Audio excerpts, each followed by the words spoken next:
Šobrīd bieži tiek izņemti bērni no ģimenes. Tiek izņemti, un tas, kas notiek ar bērnu pēc tam, tas ir ļoti skumjš un grūts patiesības stāsts.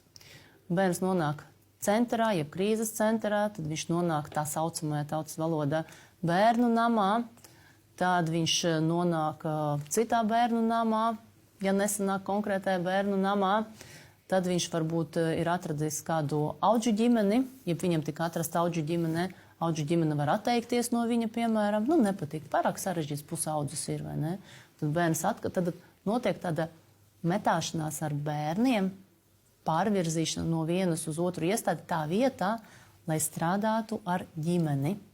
Jo ir īstenībā jau daudz ģimeņu, kur, ja būtu sniegts atbalsts ģimenei konstanti, nebūtu sekas, bērni nebūtu izņemti.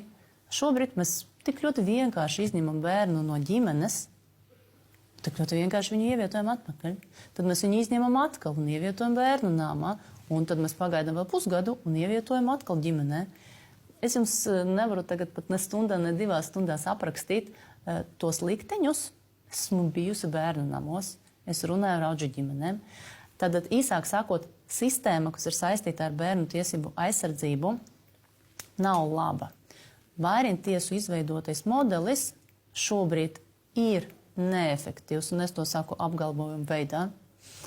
Man ir dati, man ir konkrēti gadījumi, daudz runāju ar vairintiesām, pašvaldībām, ir jāmaina. Tāpēc es ļoti ceru, ka šī saima, nākamā saima un valdības ieklausīsies, un mēs kopā atrisināsim šo te vairintiesu sistēmas, teiksim tā, problēmu. Šodien es teiktu problēmu.